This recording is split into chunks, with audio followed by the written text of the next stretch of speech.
Hola, ¿qué tal, Santiago? Muy buenas noches. De verdad que es un placer y un honor recibirte en TXTV en esta primera edición de este programa Perfiles. Y bueno, pues nos da muchísimo gusto recibirte. No, al contrario, muchísimas gracias por la invitación. Oye, Santiago, hay tantas cosas que quiero preguntarte que espero que nos alcance el tiempo.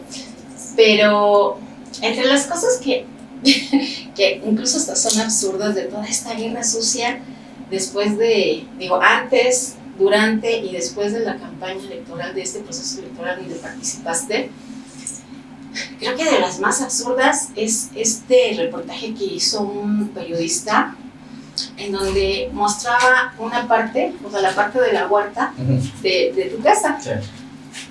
Como para decir que tú no podías habitar en un lugar que era un solar, según él, pero mañosamente no sacó la parte en donde está la casa, donde está la biblioteca, donde está incluso por ahí un museo, que me gustaría que más adelante me digas qué hay en ese museo, en esa biblioteca. Esa biblioteca sí es privada, el museo no, el museo sí está abierto al público. Pero los sanjuanenses que sí viven en San Juan, que de toda la vida, pues saben que si eres sanjuanense, que eres queretano, pero no así toda la gente, ¿no? Desgraciadamente los alcances de este tipo de campañas sucias pues, son muy grandes y en medios masivos. Entonces, pues creo que sí fue muy absurdo, pero lo malo es que les resulta. Bueno, al final terminamos ganando el asunto en la sala superior y esto me reconoce tanto el carácter de originario de Querétaro como el carácter de residente en San Juan del Río. Y con eso, finalmente, pues ya es una ventaja para lo que venga más adelante. Ya si en el 27 me toca competir por Morena, pues yo tengo ya un reconocimiento de que soy originario de Querétaro por parte de la autoridad competente, que es el Tribunal Electoral del Poder Judicial de la Federación. Efectivamente, tengo un terreno que pues, me donó mi padre en la casa familiar. Hay una parte que tiene mi hermana María, otra parte que tiene Gabriel, otra parte yo. Y bueno, pues es una casa donde yo viví, crecí, pago mi impuesto predial de la parte que me compete a mí y pues tengo derecho a poner mi residencia.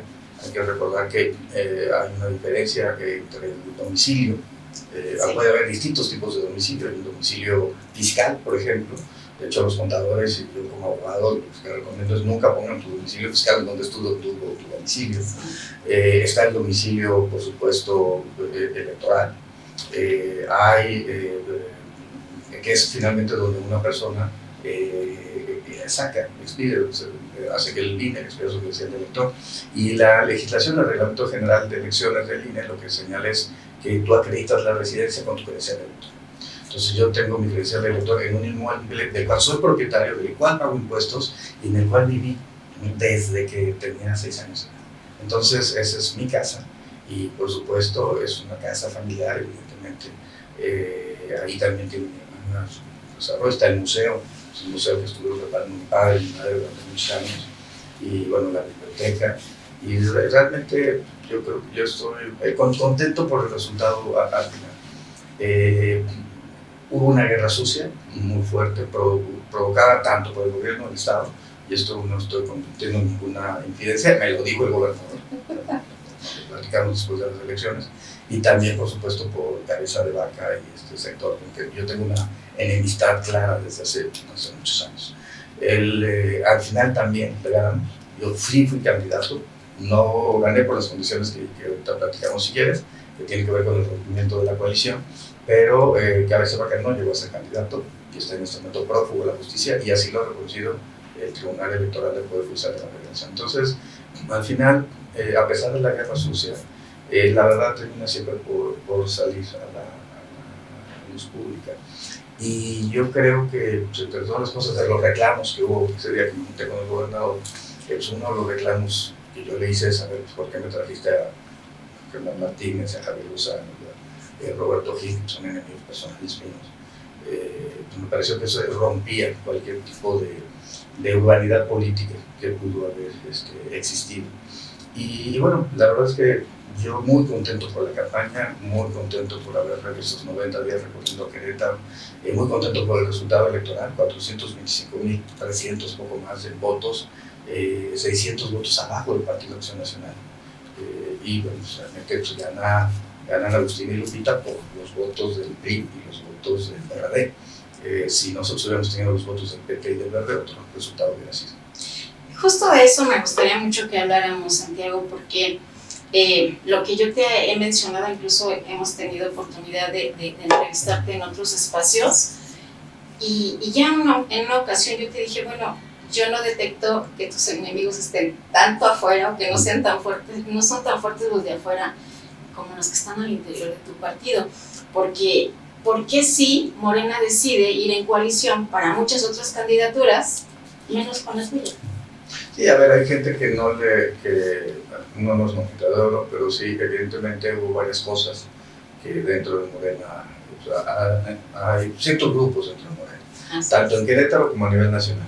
Y bueno, como es público notorio, yo desde un inicio pues, apoyé a Marcelo Ebrard. O sea, Marcelo, no sé, mi amigo está en comunicación con él todos los días. Hoy estamos viendo temas de trabajo. Por supuesto que cuando Claudia Sheinbaum gana la encuesta, pues yo platico con él y le digo que pues, yo sí quiero competir por Querétaro y digamos, llegamos a ese acuerdo de que yo me pronunciara por la doctora Claudia Sheinbaum. La busqué, le dije que me iba a pronunciar y hicimos el evento aquí en Querétaro porque pues, entendía que como demócratas pues, teníamos que ajustarnos a los resultados de un proceso que está establecido en la propia relación estatutaria. Y en el caso particular, pero entiendo que hay gente dentro del Comité Ejecutivo Nacional, gente incluso liderados en Querétaro, pues que no les gusta, como lo Marcelo Ebrard, no les gusta muchos de los votos de mi esposa en el Consejo General del INE, sobre todo los temas que tienen que ver con paridad. Y bueno, pero al final el propio gobernador reconoció que él metió las manos en el Partido Verde para que se rompiera la coalición, cuando pues en realidad también yo he tenido una confrontación histórica con el Partido Verde Ecologista. Dice que si quieres conocer a alguien, peleate con él. Entonces yo y por ejemplo con Arturo Escobar llegamos a un acuerdo, digamos a una obligación. Él tuvo que renunciar a su puesto de subsecretario de Gobernación en la época de Peña Nieto por la orden de aprehensión que pedía en su contra. Y con Manuel Velasco nos volvimos a encontrar vía Ricardo Monreal, y puedo decir que con Manuel Velasco, después de haber tenido fricciones en PEPADE muy fuertes, cuando él era gobernador de Chiapas, hemos desarrollado, me atrevería a decir, una amistad. Una persona con la que se habló mucho también, y la verdad es mi contacto con el Partido Verde Ecologista de México. Querétaro, yo creo que el Partido Verde debe, ya con las presidencias municipales en Tolimán y San Joaquín, debe estar ya con una diputación como la de Gina, debe estar apostando a formar parte de la 4T y no jugar el papel que el Verde siempre ha jugado en Querétaro, que es de comparsa del gobierno y de comparsa del PAN. Necesitamos una Verde Ecologista dentro de la 4ª transformación en Querétaro, y creo que ese es uno de los objetivos prioritarios para mí. ¿Comparsa del PAN o del partido que esté en el poder? ¿No? Sí, eso es un chiste de citar, pero se trata de que sea eso. Sí, se los dice a los de ustedes van a tener sus estatutos de afiliación política, partido político que se vincula con el partido del poder. Sí, yo lo digo de una manera más fea, pero hoy no lo voy a decir. Pero en parte, sí, a ver, ¿qué necesitamos? El Partido Verde, por naturaleza, es un partido axiológicamente neutral. Es decir, no es un partido ni de izquierda, ni de derecha, ni de centro, porque su objetivo es la ecología, el medio ambiente, la protección del medio ambiente. En teoría, sí. Pero sí hay quien dice que el partido no es ni verde, ni ecologista, ni de México. Pero el punto es que eso le permite tener esta flexibilidad para lo mismo estar coaligado con el PRI en su momento, con el PAN en su momento, o ahora con Morena, porque su caja ideológica pues es una caja que yo sí, digamos, reconocería dentro de la izquierda, la protección del medio ambiente, pero lo cierto es que puede estar en cualquier espacio del espectro ideológico. O sea, una persona de ultraderecha puede ser ecologista, pues sí. Trump no lo es, pero puede ser, por supuesto. Sí, oye, Santiago, justo hablando de Carla, qué tema tan complicado para ti, porque además llegó el momento en que estuviste, o esa fue la impresión que tuvimos, o el mensaje que se envió, por parte del presidente Andrés Manuel cuando decides casarte, y tu respuesta fue muy contundente, es decir, yo lo respeto, pero es mi mujer y yo la amo. Y eso, híjole, envió un mensaje tan fuerte, pero creo que el costo político lo sigues pagando. Sí, a ver, yo diría, es una historia muy bonita. Nos conocimos en el 97 en el Consejo General del IFE, y era asesora de Alonso Luján, que por cierto recientemente acaba de cumplir 11 años, si la memoria no me falla, de fallecimiento. Y yo de Jaime Cárdenas. Nuestros cubículos de hecho estaban encontrados, eran cubículos comunes. Yo con mi cubículo estaba Carlos Pérez Vázquez, que fue en su momento coordinador de asesores del presidente de la Suprema Corte de Justicia, y también fue Miguel Carbonell, es un conocido jurista, y estaba yo, los tres en ese cubículo. Y en el cubículo de enfrente estaba Mónica Aspe, la hija de Pedro Aspe, estaba Carla Humphrey, y estaba hoy, que es el director del Centro de Estudios Alonso Luján del ITAM, que se llama Horacio Vives. Entonces estaban, digamos, estamos puerta por puerta. En algún momento los mueven a ellos y nosotros también nos reubican, pero es una historia bonita. Empezamos a trabajar temas conjuntos. Yo me caso en el 98 con Maite Maldonado, que es mi novia de la universidad, y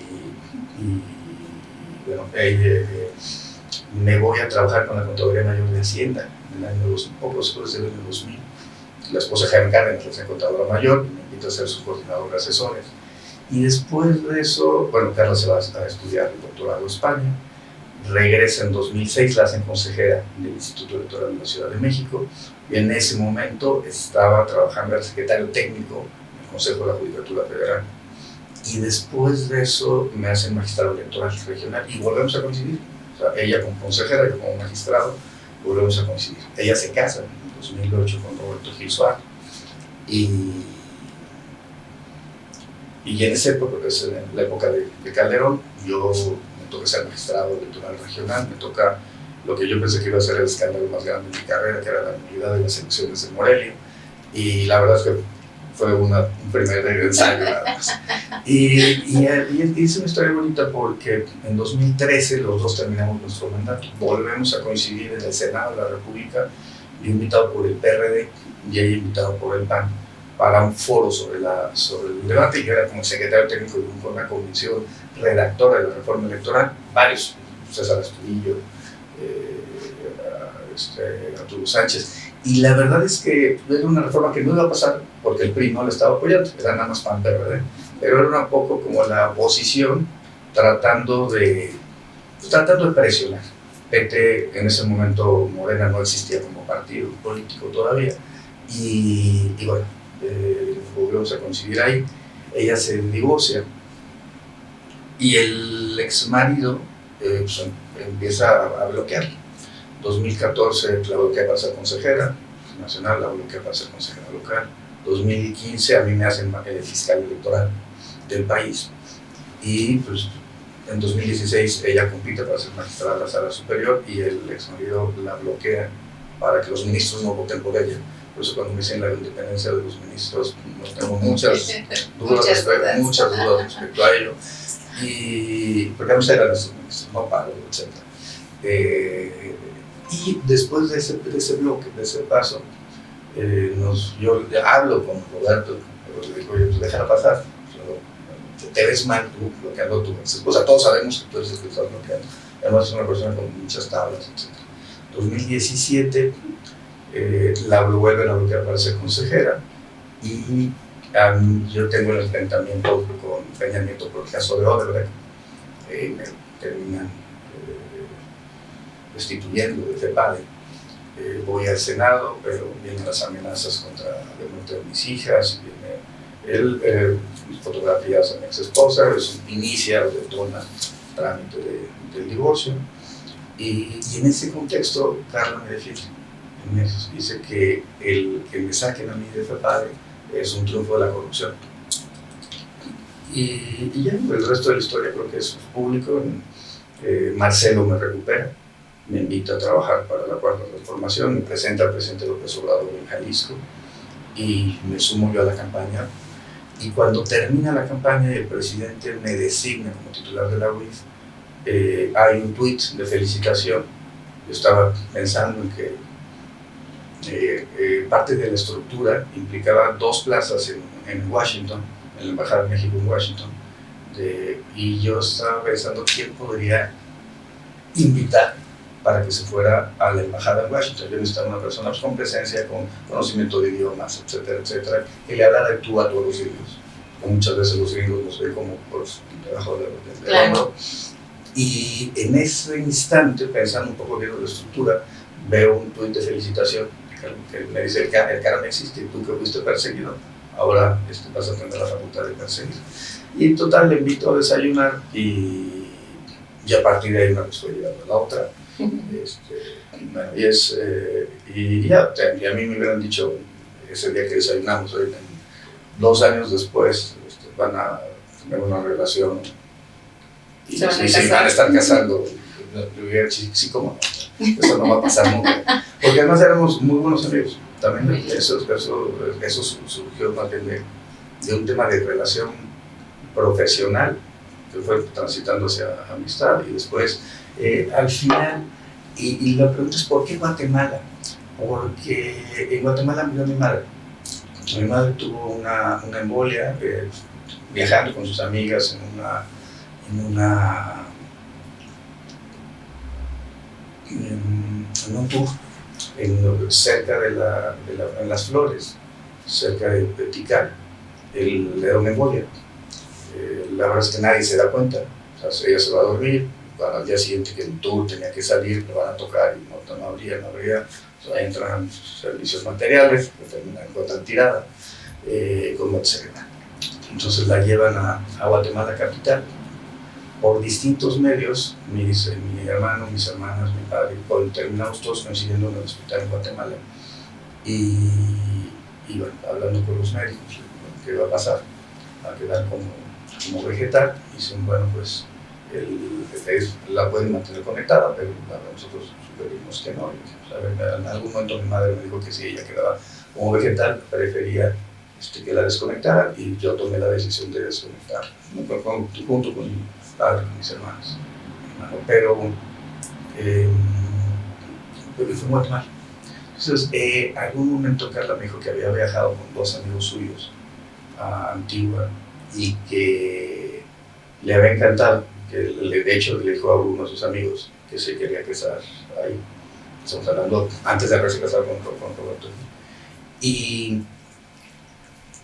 cuando me propuso, me dijo: velo a ver para que veas cómo te sientes tú. O sea, porque me dijo: si es una especie, y le dije: tiene razón, es una especie de cierre de una familia, cerrar con la memoria de mi madre y el inicio de una familia nueva. Y bueno, creo que todo fue una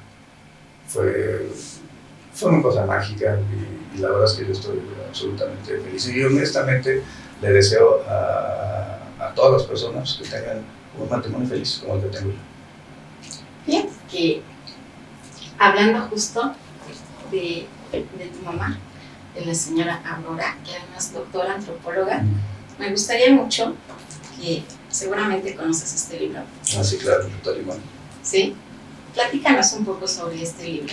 Tú tienes tienes varios que has escrito, pero este en específico, ¿de quién es? Sí, a ver, mi madre era antropóloga, ella es originaria de la Ciudad de México, y también tiene que ver eso por el hecho de mi nacimiento en la Ciudad de México, porque tenía una condición de salud, el factor de su sangre era negativo, entonces era un riesgo tener un alumbramiento en esa época en San Juan del Río. Por eso finalmente mis hermanos nacimos todos en la Ciudad de México. Para mí me registran en San Juan del Río a los 17 días de nacido, precisamente porque ahí era el entorno familiar. ¿Qué se dedica? Ellos estuvieron trabajando, mi padre y mi madre se conocen en la Escuela Nacional de Antropología e Historia en la época del 68. Mi padre forma parte del Consejo General de Huelga. Yo no veía las cosas tan periodistas, pero bueno, era parte del Consejo General de Huelga. Y yo le debo agradecer a mi padre que él renuncia al PRI en algunos de mis enfrentamientos con el gobierno de Peña Nieto, porque él veía que era una injusticia la que estaba cometiendo en mi contra. Y bueno, que no hemos logrado que renuncie el PRI, Gustavo, pero esperemos que ya empiece a haber claridad. Mi madre hace lo que les toca de hacer desarrollo en la Mixteca, en Oaxaca, en una época de su vida. Y mi madre empieza a trabajar con los pueblos otomíes, tanto en Amealco como en Tolimán. Encuentra en el Archivo General de la Nación algunos documentos sobre la época de la Reforma y sobre la época de la Guerra de Reforma y la intervención francesa, y encuentra personajes locales. Por supuesto, Ezequiel Montes, como recordamos, como el paradigma de los liberales decimonónicos en Querétaro, pero también había personas en el espacio conservador, y no solamente Tomás Mejía. Entonces, esta recopilación es de cartas entre personajes tanto de Ezequiel Montes como un familiar suyo íntimo. Había publicado otro sobre Tolimán, sobre la fundación de Tolimán, es un libro que publicó la Universidad Autónoma de Querétaro. Mi madre se incorpora en los 80s tempranos a la Autónoma de Querétaro, a la Facultad de Filosofía. Llega a ser en algún momento secretaria académica, forma parte del Consejo Universitario, museo académico durante mucho tiempo, y bueno, genera estos libros. Los dos libros de Tolimán, hace un libro sobre la Virgen del Pueblito también, y bueno, su tesis de doctorado, que al final la publicó mi padre, pero ya de manera póstuma, queda inconclusa, aunque mi padre le dio un enfoque tratando de terminar lo que pensaba, mi madre estaba ideando, y es la hacienda de la Llave. Es una hacienda en San Juan del Río espectacular, bellísima, que conoces perfectamente, que es hoy sede del cuartel de la Secretaría de la Defensa Nacional, y que en su momento se dice que es un regalo que le hace Hernán Cortés a la Malinche, y le da esa zona. Por supuesto, la construcción es una construcción que debe ser del Porfiriato, pero bueno, es maravillosa. Y sí, son estos libros sobre historia. Ella era antropóloga, hizo una maestría en historia y su doctorado en antropología. Y bueno, muere a los 62 años, muy joven. Muy joven. Oye, Santiago, aquí en el prólogo de este libro habla sobre la señora Alicia Ramírez. Sí. Alicia Ramírez es una mujer que murió el mes pasado a los 104 años. Y de hecho, quienes me hicieron favor de prestarme este libro y una foto que ahorita te voy a enseñar, son las hijas de la señora Alicia, María Eugenia y Josefina Holguín Ramírez. Y bueno, pues ellas también me hicieron llegar esta foto, que quiero que la veas y que nos cuentes qué recuerdos te trae esa foto, quiénes son. Sí, a ver, son mis hermanos. Esta foto nunca la había visto. Son mis hermanas y mi hermano y mi abuela. El origen, mi padre, nacido en San Juan del Río, su padre igual, era nacido en San Juan del Río, y su abuelo y su bisabuelo. O sea, podemos remontarnos de mi generación, 5 generaciones atrás, de nietos en San Juan del Río. Y mi padre, mi abuelo más bien, se casa con una mujer de Tolimán. La familia Ramírez es una familia de Tolimán, en donde son varias hijas. Una de ellas era mi tía Paz, una persona que leía mucho, no tuvo hijos, se casó, pero nunca tuvo hijos y hijas, y la verdad yo convivía mucho con ella de chica. De chico yo, ella un poco antes de morir. Vivió en México, en la colonia Roma, una persona que a su edad, una persona ya grande, empezó a estudiar inglés. La verdad, mi tía Paz, ¿no? Pero un personaje muy interesante, porque es una persona con una cultura muy amplia. Y mi tía Alicia, que es la mamá de Josefina y de María Eugenia, que pues vivía en la avenida Juárez, realmente muy cerca de la casa de mi padre, la casa familiar, y mi abuela Teresa, que era pues la mamá del papá, Teresa Ramírez, originaria de Tolimán. Después se casan y se van a vivir a San Juan del Río. Mi abuelo en algún momento se separa mi abuela. Mi abuela tiene que trabajar para sacar adelante a sus hijas, a sus hijos. Mi padre opta para seguir estudiando, se hace hermano marista. Entonces, pues, y termina siendo misionero, hermano, en la Sierra de la Mano. Durante una buena etapa, unos 6-7 años de su vida estuvo como misionero en la Sierra. Y de hecho, ahí en Inquiril, Chihuahua, daba clases en una secundaria y le vio una niña que le gustó para su hermano Gustavo. Le sirvió de intermediario para que se intercambiaran fotografías. Y bueno, pues, se hacen novios por carta y bueno, se terminan casando, obvio, eso no iba a funcionar. Se terminaron divorciando 5 hijos después. Pero bueno, mi tío Gustavo, mi tía Carmen, pues, tienen que ver con eso. Y fue una especie de diáspora, porque precisamente lo que hace mi abuela es tener un restaurante en Palmillas y con eso pues mantener de alguna forma a sus hijas.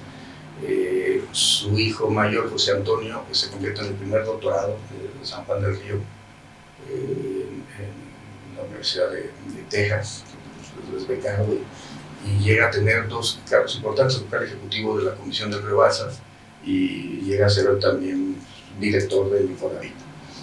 Esto durante la época debe haber sido López Portillo, Luis Echeverría. O sea. Después mi tía Beatriz se casa y se convierte en una mujer exitosísima de negocios a la fecha, está también ya grande de edad, pero a la fecha. Vienes de una familia longeva, ¿verdad? Sí, es una familia longeva por parte de los Ramírez. Y bueno, mi papá, supongo que vuelve el presidente municipal de San Juan del Río, mi tío fue presidente municipal de San Juan del Río, mi tío Gustavo, y bueno, mi tía Techi, que es la más chica, y bueno, se casa con un abogado, Miguel Alday. Hoy su hijo Hugo, pues, es diputado local de PT en Quintana Roo. Estaba tratando de ubicar el lugar, pero bueno, sí, es una foto de mi abuela. Justo me gustaría mucho, ya que mencionaste a los Alday y a tus primos, los nietos, las hermanas Solín me dicen que ellos recuerdan mucho a un Santiago Nieto de niño que era muy observador, retraído, serio desde muy pequeño. Y fíjate que algo que dicen ellas que recuerdan mucho son unas pastorelas que organizaba tu mamá. Mi mamá es pastorela, ¿cierto? Y donde ustedes tenían que participar. Sí. Y me dijeron, pregúntale cuál fue el personaje que él hacía. No, nos ponían el de diablo. A mí y a mi primo Gustavo, con justa razón, la verdad. Y a mi primo José, éramos los a Hugo, sí, nos tocaba hacer los diablos. Creo que a Gustavo a veces le tocaba hacer rey mago, cosas así, pero no, la verdad sí era un mensaje muy distinto. Yo lo disfruté mucho ser un San Juan del Río que estaba en esa transición de ser una población rural de hacendados, campesinos, ganaderos, a una población industrial de obreros, que es la que hoy existe. Era sí una vida bastante campirana. Hoy toda la zona oriente pues eran ejidos, y la verdad pues el crecimiento urbano pues, ha sido impresionante desde que pues, mi tío Gustavo empezó con esa parte. Y porque le toca la generación del primer parque industrial, donde está actualmente la Kimberly-Clark de México, y la generación de la colonia Fátima. Y esa colonia era interesante porque Olga Sánchez Cordero era hoy diputada, fue ministra, fue senadora, fue secretaria de Gobernación, era la dueña de los terrenos de la colonia Fátima y habían sido invadidos. Entonces terminan llegando a un arreglo con el municipio para que les donen, con el apoyo del gobierno del estado, que se les done el terreno a las personas que ya lo habían invadido. Y bueno, pues, la verdad es que Olga Sánchez Cordero tiene un gran gesto hacia San Juan del Río. Y en algún momento mi tío Gustavo le dijo que iba a poner una calle con su nombre, a la fecha no lo ha cumplido. Pero bueno, la verdad es que sí hay era un San Juan muy, muy distinto, que mis hermanas, mis primas se dedicaban a la escaramuza. Hugo pues era entre María el Chicharro, ¿no? Sí, era un concierto. Nosotros, Gustavo, pues yo en realidad no nos dedicamos al fútbol, nunca a la charrería, pero bueno, la verdad es que sí fue una época muy bonita. Teníamos nuestro equipo de fútbol, los Gavilanes, vamos, la verdad es que fue una época muy, muy bonita. Oye, Santiago, también entre las cosas que ellas me comentaron es que desde muy niño estuviste, digo, al final tus papás, los dos antropólogos, los dos personas, incluso tu mamá, una mujer muy orgullosa de sus raíces, de sus tradiciones, su guardarropa étnico, siempre. Y justo de eso hay como una muestra en el museo que está abierta al público. ¿Es así? Sí. A ver, utilizaba huipiles, triquis, que son de colores más bien rojizos, o huipiles blancos, que es más bien como mixtecos.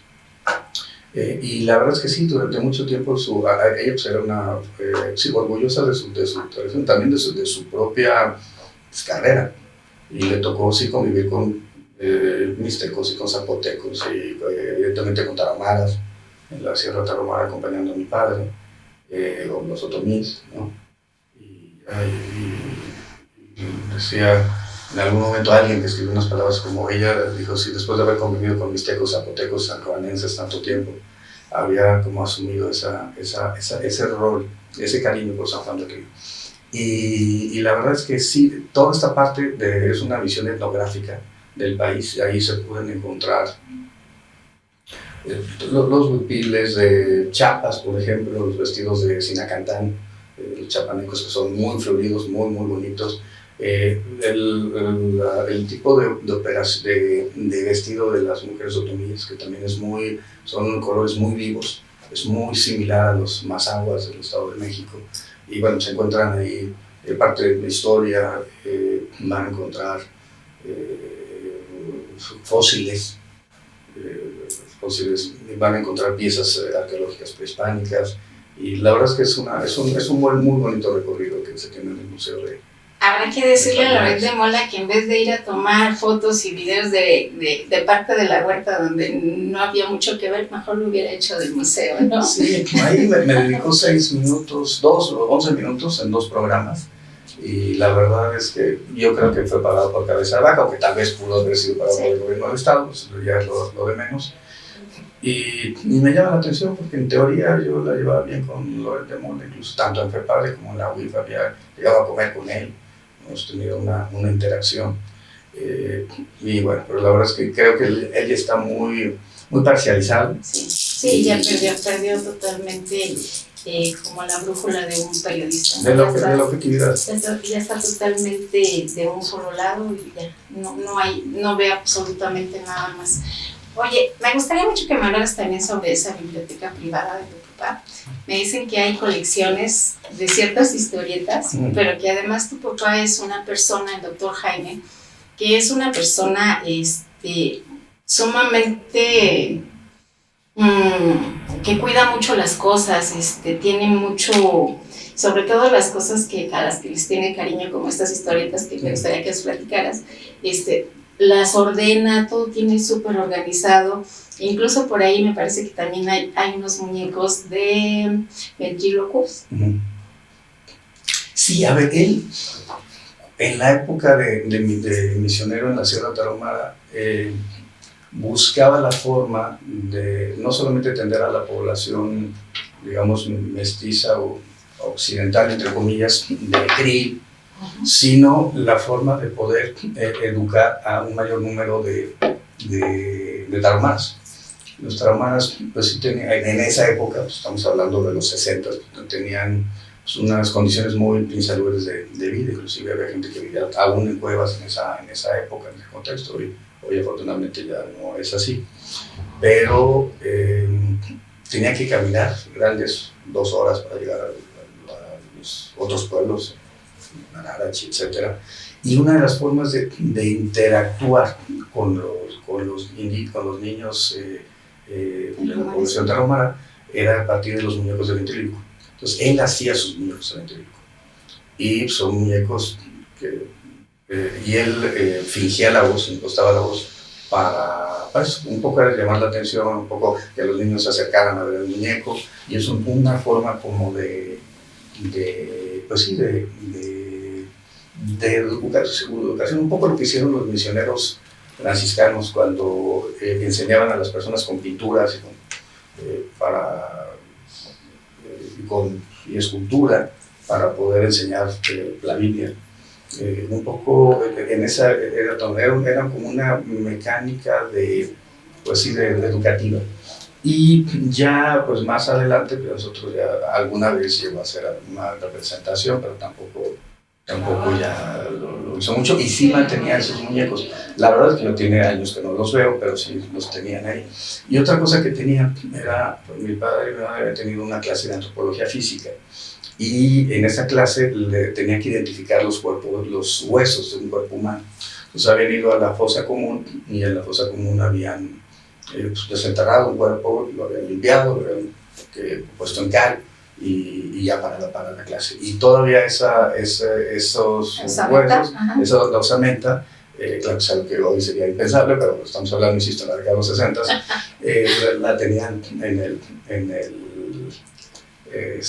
la biblioteca, está en la biblioteca, y ya mi abuela materna protestaba y decía que había que darle cristiana sepultura a aquella persona, y ahí mi padre me regaló una calavera, un cráneo de una mujer tarasca del siglo XIV, y alguna vez yo en la sala Toluca me la llevé, la puse ahí en la bandera, en la vitrina de la bandera, pues toda la gente veía la calavera, y a partir de ahí me empezaron a regalar cráneos. Entonces tengo una colección de cráneos, que ahorita no los tenemos exhibidos, pero yo espero que ya cuando ya terminemos de remodelar la casa podamos sacarlos, que tuvo su origen en ese cráneo que me regaló mi padre, pues, que tenía que ver con esto, con algún tipo de hallazgo arqueológico del siglo XV por lo menos. Oye, Santiago, ¿y qué es lo más bonito o cuál es el mejor recuerdo de esa niñez llena totalmente de cultura alrededor por todo lo que tus padres hacían? Al ser antropólogos me imagino que las pláticas, que incluso pues no sé, cualquier tema cotidiano se convertía en algo cultural. Ahora viéndolo a lo lejos, sí. ¿Qué es lo que más recuerdas? Sí, a ver, varias cosas. Decías hace rato de las historietas. Él también de su formación como hermano marista, por alguna razón le gustó una historia que se llama Asterix y Obelix, que es la historia de galos contra romanos en la época de Julio César, y bueno, coleccionó también toda esa colección. Yo también se las quise dar a mis hijas, pero tampoco no les encantó tanto, ¿no? Aunque sí les gustó, por ejemplo, a mis hijas mucho Mafalda, que era también parte de lo que leíamos en términos de la infancia. Y yo también conservo una que se llama México a través Historia de un pueblo, que son 20 fascículos que Paco Ignacio Taibo empezó a promover, y son historietas sobre la historia de México. La verdad, un gran trabajo. La época, esto debe haber sido principios de los 80, yo conservo todavía esos los mandé en pastar y los conservo ahí. Pero sí tenía que ver mucho con la cultura. Por supuesto, pues mis padres nunca fueron vamos a ir a Disney. Yo conocí Disneyland cuando fui a llevar a mis hijas. También era otra. Pero, ¿cuáles eran las vacaciones? Pues era subirse a la punta de la pirámide del Sol, y a Chichén Itzá, y a Monte Albán, y conocimos todas las ruinas arqueológicas de la República Mexicana. Entonces digamos, sí era un espacio como muy, muy cultural, con mucha historia, mucha discusión de historia. Y yo jugaba con nuestro primo Enrique ajedrez, mucho ajedrez. Fútbol con Gustavo, con José. Entonces, la verdad es que fue una época muy, muy bonita. Y al final, pues yo venía aquí a la escuela, Querétaro, todos los días había que trasladarse de San Juan del Río a Querétaro. ¿Y viajabas con tus primos, cierto? Viajaba con mis primos, sí. En algún vehículo, recuerdo, cuando alguien me dice la música de los 80s, primarios, finales de los 70s, digo, cada vez que oigo eso me acuerdo de mi tía Techi manejando que ponía esas canciones. Dice Carla, son canciones para planchar. Pero, claro, y al final ya nos veníamos, ya para la carrera, pues ya nos veníamos en el camión que salía a las 6 de la mañana para llegar a las 7 de la mañana a la facultad. Y bueno, pero pues que siempre tuvimos como una relación muy estrecha entre todos los primos. La verdad fue como un muégano muy raro, pero sí, muy bonito. Una tradición de la familia Nieto podría ser también esos albercados en Semana Santa, en donde se reunían todos y ustedes ofrecían las frutas de su huerto. Sí, había ciruelas, y había níspero, y había manzanas, y sí, por supuesto había reuniones de toda la familia Nieto, que también en algún momento una parte de la familia Nieto estuvo peleada, entonces no iba toda la familia, los hijos de mi tío José Antonio no iban, pero más bien como los hijos de mi tía Techi, mi tío Gustavo, mis hermanos, estaban en un bloque, y venían mis primos hermanos de México, que eran más bien de la familia materna. Entonces la verdad es que sí hubo una enorme convivencia y una enorme, yo diría hasta una arrogancia de ser sanjuanense. Yo estaba convencido, que sigo estando, que es el lugar más maravilloso sobre la tierra. Y sí, una arrogancia de ser sanjuanense. Entonces cuando me decían, bueno, les decían a cualquier persona de San Juan que le preguntes, ¿eres de Querétaro? Y dice, no, soy de San Juan del Río. Sí. Hay un regionalismo muy fuerte, es un poco como el de Parral en Chihuahua, son los regionalismos muy fuertes.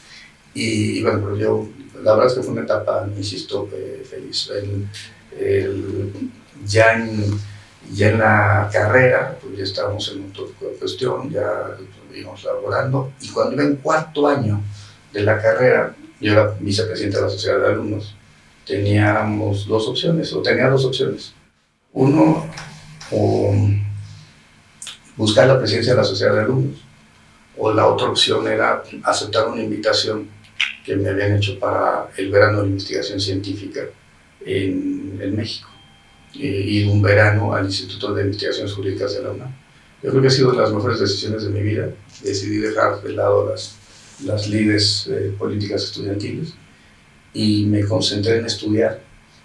Y bueno, la verdad me quedé en un departamento en la colonia Obrea, donde está el metro Lázaro Cárdenas, donde se juntan la Obrera y la Buenos Aires, y iba el metro todos los días a Jurídicas. Llegó un momento cuando cierran Jurídicas en vacaciones que sí podía entrar y tener que caminar desde el metro hasta el Instituto de Investigaciones Jurídicas. Y bueno, dieron mi primera oficina, pues era un cubículo cerrado, no había ventanas ni nada, y me concentré y hice la investigación que me pidieron y además sobre, por cierto, reformas al Poder Judicial de la Federación, las reformas de Cedillo del 94, y con eso fue presente mi tesis, que esa tesis tuvo un premio en el Consejo de la Judicatura Federal, y tuvo un premio también en una mención honorífica en el examen profesional. Entonces, y ahí empezó otra historia. Entonces yo me iba, a partir de ahí pues, estaba en México, los viernes regresaba aquí, sábados y domingos, y me tocó encontrar pues, a un personaje al que yo le agradezco mucho. Fue mi profesor, fue mi mentor, fue mi jefe, incluso fue testigo en mi primera boda, fue asistente a mi segunda boda, y se llama Jaime Cárdenas Gracia, egresado de la Facultad de Derecho de la UAC, con 10 de promedio, y que fue mi jefe como consejero electoral del Instituto Federal Electoral en esa época, y que hoy casualmente damos clase al salón de al lado, todos los martes y jueves en el posgrado de la UNAM. Entonces es una... Al final yo he tenido la enorme fortuna de que hay muchos jóvenes queretanos, jóvenes, hombres y mujeres, que se han ido formando conmigo, y además otros que han venido han sido egresados de la UNAM. Muchas personas de la UAC, muchas personas de la UNAM. Siempre he estado por impulsar a las personas de las escuelas públicas, porque yo soy egresado de la escuela pública, tanto en la UNAM como en la UAC. Y en gran medida es por el agradecimiento a Jaime Cárdenas. Jaime Cárdenas me dio esa primera oportunidad que me permitió irme labrando un futuro, y que hoy estemos aquí platicando del pasado, también tiene que ver con eso, con Jaime. Entonces yo muy agradecido con lo que hizo Jaime Cárdenas conmigo, y por eso me ha tocado muchas personas. Pienso en Daniel Durantes, que es consejero del Instituto Electoral de Querétaro, pienso en Luis Espíndola, que es magistrado de la Sala Regional Especializada del Tribunal Electoral, pienso en varias personas Carolina Pérez Luna, que fue mi jefa de oficina en la Procuraduría de Hidalgo. Y bueno, hay mucha gente que ha estado hoy. Pues realmente la campaña descansó en gran medida con Vicky, con Mariel, con Caldas, pues personas muy jóvenes, muy jóvenes. Entonces yo creo que ese es finalmente lo que hay que ir pensando y construyendo. Estaba tratando de recordar, Luis Alberto Trejo, hoy es secretario de Estudio y Cuenta en la Suprema Corte de Justicia de la Nación, también de aquí de Querétaro. Audía Solín, quedó como titular de la Dirección de Procesos Legales de la UIF. Entonces hay mucha gente que ha salido de esta cantera, mucha gente que me ha recomendado, mis hermanas, y que pues, me permiten mantener esa posibilidad que a mí me dieron, y que pues que más personas jóvenes la puedan tomar. Oye, Santiago, pues ya por último me gustaría que nos compartieras algo. Lo que las hermanas Holguín me comentaron es que esa educación que te dieron tus padres, aparte de todo lo que tiene que ver con la cultura, fue una educación de trabajo. No hubo derroche, a pesar de que pues hubiera podido haber, porque la situación se los permitía, pero sin embargo ellos decidieron no, que ustedes trabajaran y que ustedes se ganaran lo suyo desde muy pequeños, y no hubo derroche en esa casa donde tú viviste. ¿Es así? Sí, la verdad es que yo creo que sí había un trato un poco distinto entre mis hermanas y los hombres, pero también creo que mi padre fue educado así. También a él le tocó vivir ese trato. Y sí, a mí desde los 11, 12 años mi padre me dejó de dar cualquier tipo de apoyo económico. Entonces lo primero que hice fue trabajar como bellboy en el hotel de Las Cabas en Tequisquiapan. Entonces cuando eran fines de semana o cuando eran vacaciones íbamos José y yo a trabajar como bellboys, cargando maletas y ganábamos muchas propinas.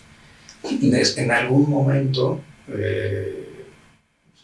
primo Gustavo, debo decir que nos habíamos portado muy mal, y llegó mi papá, me vio, me había echado con de más unos 15 años, y me mandó entonces a trabajar de albañil. Entonces me metió a trabajar a la presidencia municipal como albañil, y puso un tipo que su única actividad laboral era estarme molestando para que siguiera trabajar. Entonces, todo el verano ahí, después fue entrar a dar clases en la secundaria, así, paulatinamente fue entrar ya a trabajar a Profeco, como distintos espacios. Entonces siempre tuve la necesidad de trabajar, porque mi padre no decidió que no me iba a dar dinero, y al final del día se lo agradezco. Finalmente creo que funcionó. Y pues por supuesto pues, que él llegó a ser presidente municipal, entonces sí. No es que él fuera mal. Pero bueno, pues era un tema de educación.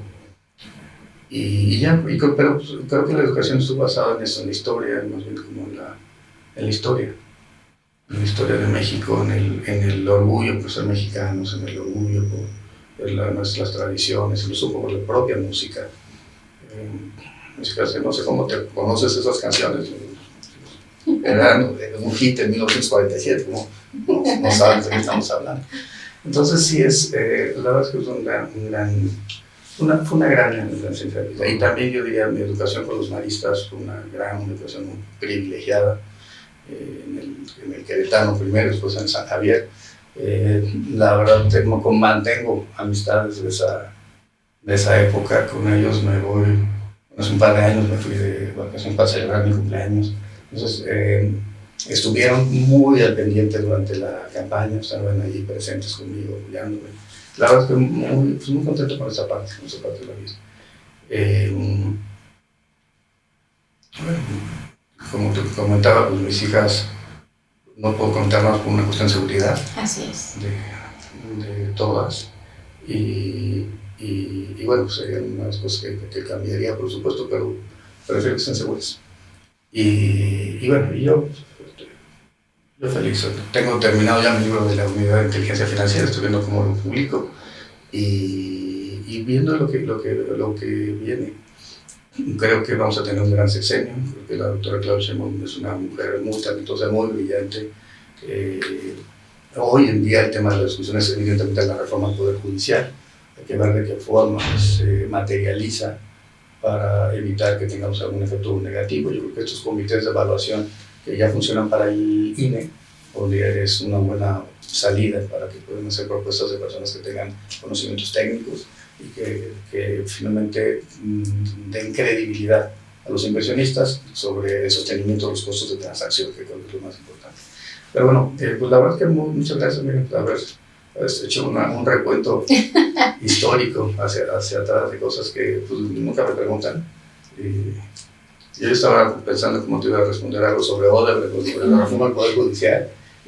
No, creo que no lo esperabas. Muchísimas gracias, Santiago.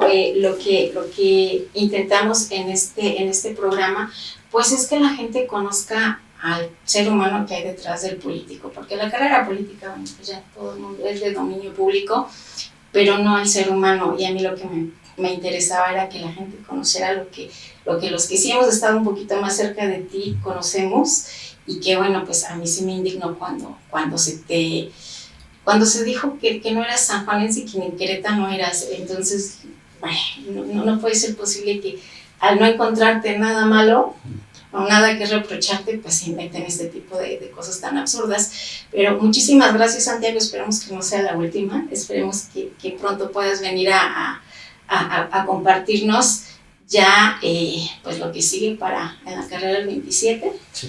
Y te deseo la mayor suerte. Sé que no la necesitas, sin embargo, sí, de mi parte recibe de verdad toda mi admiración y mi cariño, porque eres un buen ser humano. No, fíjate que yo no entendí a Mauricio, en realidad, esa decisión de traer a Saco de Pus y Germán Martínez. Tan fue mala idea que Germán Martínez ya no pudo regresar como representante del PAN. Era el representante suplente ante el Consejo General del INE y ya no pudo regresar.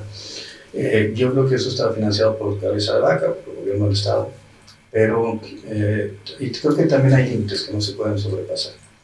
Pues hay una amistad personal mía con Roberto Gil, pues sí, también tiene que ver con que me casé con su ex esposa, pero particularmente, pues sí, somos incompatibles. Ellos son calderonistas y yo no creo en el calderonato, no creo en la violencia, no creo en las reformas que hicieron. Puedo creer en los derechos humanos, por supuesto, pero no creo en la prisión preventiva oficiosa que tuvo Calderón a la Constitución, en el arraigo, una sanción a las personas de los cuerpos de seguridad, aunque tengan sentencias favorables, no pueden ser recontratados. No comparto la posición de las reformas de Peña Nieto.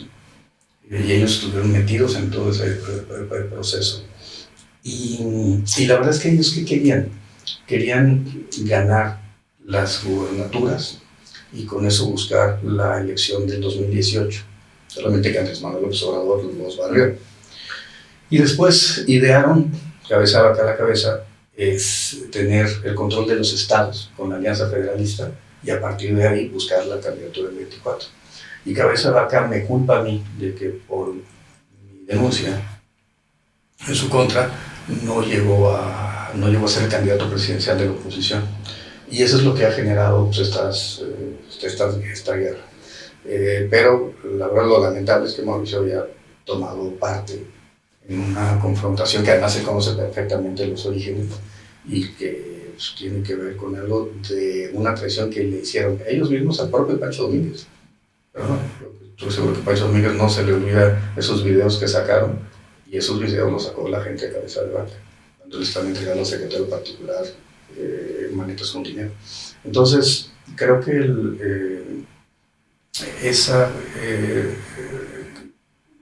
creo que al final eso es lo que está aquí en juego.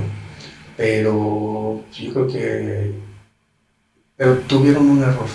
Plantear que yo no era de Querétaro cuando, perdón, fui compañero de la esposa de Mauricio en la prepa. Íbamos en el mismo salón.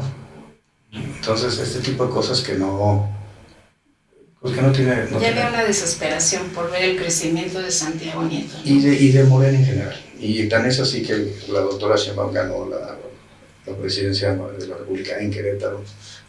Tan es así que se ganaron 10 distritos. Ahorita el tribunal acaba de revertir 2, pero yo confío que la justicia federal lo reponga.